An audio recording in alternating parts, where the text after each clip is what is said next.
So, you might think you're ready to dive into the world of SharePoint. You've seen all these cool features and modern web part pages that roll up content, and you might even know where you want to upload those things to. All you need to do to get started is to create a site. But wait, right away there's a fork in the road. Microsoft wants you to pick between a team site or a communication site. What does that even mean?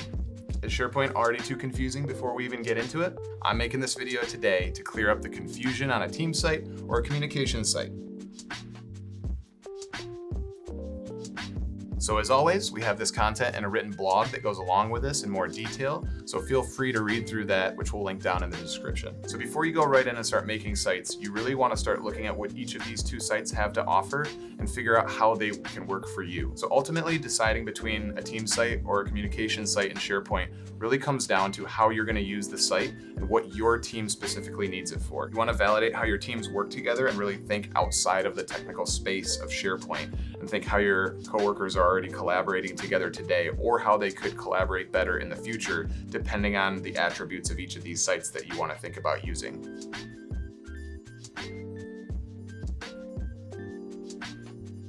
So here we go. I'm going to introduce to you right now the first site of the two called team sites in SharePoint. A team site is probably the most default kind of site in SharePoint. You basically add a bunch of people to it. You're all equal members that can collaborate and add content and kind of communicate in the space. I have an example of one up here on the screen that is basically a layout or a dashboard of everything going on in the team, documents, and maybe some news or some activity of what's going on and what users are doing within the team site as you progress through a project or a team at your organization. The most distinct thing I want to call out between the two sites we're showing in this video today is a team site has navigation on the left-hand side right here. This default navigation has a couple different links to pages or documents that are kind of pre-built in the team site. The other site we'll show you has a horizontal top navigation. That's probably the best way to discern between a site when you land on one that you might not be familiar with. So it's not the identifier of which one to pick over the other, but it's just an easy way to say, oh, I'm on a team site, it's on the left side, or yep, this is top navigation, we're on a communication site. You'll also notice in this navigation, you get a lot of cool stuff with a team site. There's a planner board, a OneNote notebook, and a couple things that are interlinked from the Microsoft suite that kind of come into your navigation here. So there's an email address for the team site. There's a shared calendar for you guys to have events. And if you guys didn't know already, you can actually create a Microsoft team rather than just a team site. And if you don't know, team is simply a team site or a SharePoint site on the back end, and you get all the cool extra modern stuff with a team. So here's an example of a team I have, or a couple of them going on. You have different channels that you can create within that team, like a general channel or a private channel. We have a couple other videos explaining what teams kind of do and introduce you to some of those things, but it's great to have a chat for teams and to be able to basically break out a project across multiple channels to reduce noise and do all sorts of cool things. So that's basically team sites in a nutshell. So in the end, really a team site is great for getting started out on when you have a small number of users potentially that need a flexible, accessible shared space where everybody's kind of on the same playing field, doing a variety of work together. This is a really good one to get started, and this is why I want to show you this one first.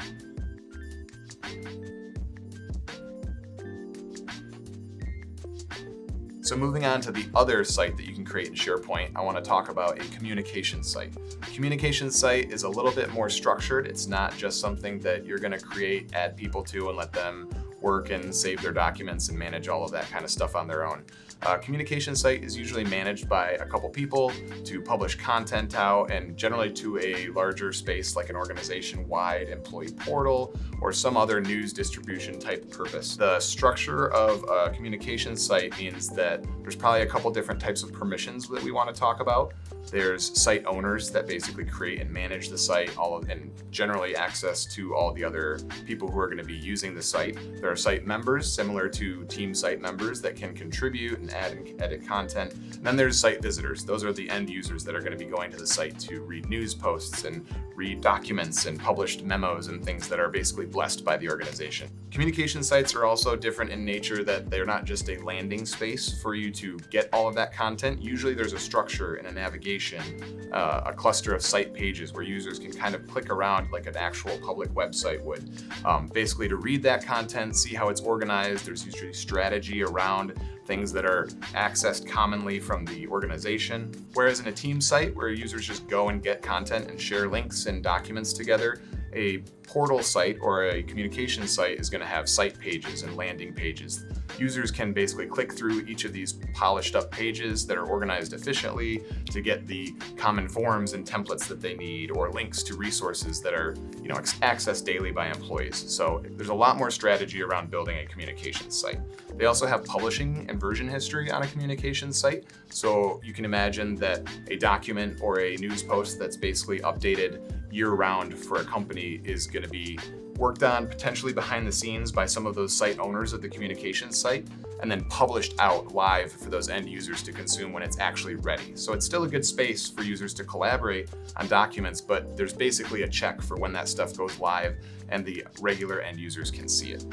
On my communication site that I have here up right now, I basically have some tiles that bring you to the most commonly accessed things that I want my users to go right to, that I maybe only change once every few months throughout the year. We've got some news rolling up here that's date organized, and then we have events that are rolling up and documents as well. So there's still some content on the back end of this site that looks team site related, but really a lot of this is about publishing and broadcasting out very relevant content to users in a very calendar year organized way.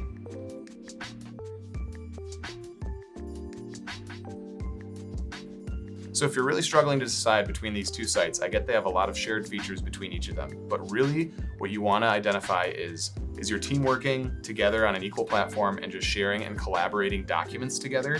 You're going to use a team site. If you want to communicate out information and content to a wider audience, use the communication site. Now, if you're thinking, Matt, I want to do both of those things, then do both of those things and create both of the sites. It's very common that many organizations use both of these sites together at the same time, where one site is going to be used for creating and collaborating on documents and then pushed to a communication site to be consumed as content later on. All right, so there you have it. If you guys have any questions about this, feel free to leave a comment. If you're new to SharePoint and want to learn more, I want to let you know about the Learning Center on our website. If you guys head over to bulb.digital and click Learn, you'll scroll down and you can see that little SharePoint icon. In there, you'll see we have a ton of blogs, podcasts, and all these resources that are all 100% free for you to learn more about SharePoint. We'll leave a link in the description below. Lastly, if you lead an organization and you've always been curious on how your workplace stacks up to others, we've built a free assessment tool where you can spend a few minutes to get a tailored report for your office across 6 key focus areas. So head on over to bulb.digital/scorecard to get started.